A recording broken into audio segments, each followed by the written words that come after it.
स्वागत है आपका अपने YouTube चैनल पर। आज हम आपको बताएंगे कि परशुराम ने कर्ण को क्यों और क्या श्राप दिया था। आइए जानते हैं। महाभारत काल में युद्ध कला में सिर्फ मल्लयुद्ध ही नहीं होता था, बल्कि सभी तरह के शस्त्रों को चलाना भी सिखाया जाता था। इसमें खास रूप से तीरंदाजी पर जोर दिया जाता था। कर्ण जानता था कि परशुराम सिर्फ ब्राह्मणों को अपने शिष्य के रूप में स्वीकार करेंगे। सीखने की चाहत में उसने एक नकली जनेऊ धारण किया और एक ब्राह्मण के रूप में परशुराम के पास चला गया। परशुराम ने उसे अपना शिष्य बना लिया और वो सब कुछ सिखा दिया जो वे जानते थे। कर्ण बहुत जल्दी सीख गया। किसी भी अन्य शिष्य में उस तरह का स्वाभाविक गुण और क्षमता नहीं थी। परशुराम उससे बहुत खुश हुए। उन दिनों परशुराम काफी बूढ़े हो चुके थे। एक दिन जंगल में अभ्यास करते समय परशुराम बहुत थक गए। उन्होंने कर्ण से कहा वे लेटना चाहते हैं। कर्ण बैठ गया ताकि परशुराम कर्ण की गोद में अपना सिर रख पाएं। फिर परशुराम सो गए। तभी एक खून चूसने वाला कीड़ा कर्ण की जांघ में घुस गया और उसका खून पीने लगा। उसे भयंकर कष्ट हो रहा था और उसके जांघ से रक्त की धार बहने लगी।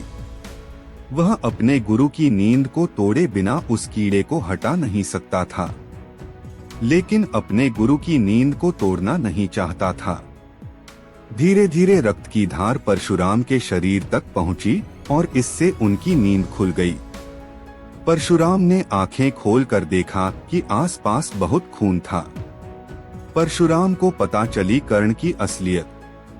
परशुराम बोले, ये किसका खून है? कर्ण ने बताया, यह मेरा खून है। फिर परशुराम ने कर्ण की जांघ पर खुला घाव देखा। खून पीने वाला कीड़ा कर्ण की मांसपेशी में गहरा प्रवेश कर चुका था। फिर भी वह बिना हिले डुले वही बैठा था। परशुराम ने उसकी ओर देखकर बोले, तुम ब्राह्मण नहीं हो सकते। अगर तुम ब्राह्मण होते तो एक मच्छर के काटने पर भी तुम चिल्लाने लगते।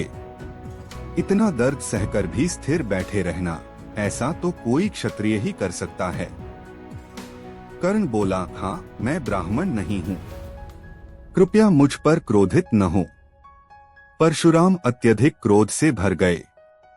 वे बोले, तुमको क्या लगता है तुम एक झूठा जनेऊ पहनकर यहाँ आ सकते हो और मुझे धोखा देकर सारी विद्या सीख सकते हो? मैं तुम्हें श्राप देता हूँ। कर्ण बोला, हाँ, मैं एक ब्राह्मण नहीं हूँ, पर मैं क्षत्रिय भी नहीं हूँ। मैं सूतपुत्र हूँ, मैंने बस आधा झूठ बोला था। परशुराम ने कर्ण को क्या शाप दिया? परशुराम ने उसकी बात नहीं सुनी।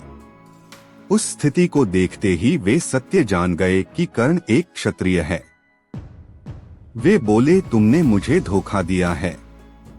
जो कुछ मैंने सिखाया है तुम उसका आनंद ले सकते हो, पर जब तुम्हें इसकी सचमुच जरूरत होगी तब तुम सभी मंत्र भूल जाओगे जिनकी तुम्हें जरूरत होगी, और वही तुम्हारा अंत होगा। कर्ण उनके पैरों में गिरकर दया की भीख मांगने लगा। वह बोला, कृपया ऐसा मत कीजिए। मैं आपको धोखा देने की नीयत से नहीं आया था। बस मैं सीखने के लिए बेचैन था और कोई भी सिखाने के लिए तैयार नहीं था। सिर्फ आप ही अकेले ऐसे इंसान हैं जो किसी ऐसे को सिखाने के लिए तैयार हो जो कि क्षत्रिय न हो। भगवान परशुराम का गुस्सा ठंडा हो गया। वे बोले, लेकिन फिर भी तुमने झूठ बोला। तुम्हें अपनी स्थिति मुझे बतानी चाहिए थी। तुमको मुझसे बात करनी चाहिए थी, पर तुम्हें कभी झूठ नहीं बोलना चाहिए था। मैं श्राप वापस नहीं ले सकता, पर मैं देख सकता हूँ कि तुम्हारी महत्वाकांक्षा राजपाट पाने या शक्तिशाली होने की नहीं है। तुम सिर्फ यश चाहते हो और तुम्हें यश मिलेगा। लोग हमेशा तुम्हें एक यशस्वी योद्धा की तरह याद करेंगे, पर तुम्हारे पास कभी शक्ति या साम्राज्य नहीं होगा और तुम कभी महानतम धनुर्धर के रूप में भी नहीं जाने जाओगे। पर तुम्हारा यश हमेशा बना रहेगा, जो कि तुम्हारी चाहत भी है। इस श्राप को लेकर कर्ण भटकता रहा। वह शिक्षा पाकर खुश था, खुद के सामर्थ्य को लेकर भी बहुत खुश था, पर वह इसे कहीं प्रदर्शित नहीं कर सकता था, क्योंकि सिर्फ क्षत्रिय ही युद्ध या प्रतियोगिता में भाग ले सकते थे। वह आंखें बंद करके किसी भी चीज पर निशाना लगा सकता था, पर अपने कौशल को प्रदर्शित नहीं कर सकता था। उसे बस यश की चाहत थी और उसे यश प्राप्त नहीं हो रहा था। ऐसी ही वीडियो देखने के लिए हमारे चैनल को सब्सक्राइब करें।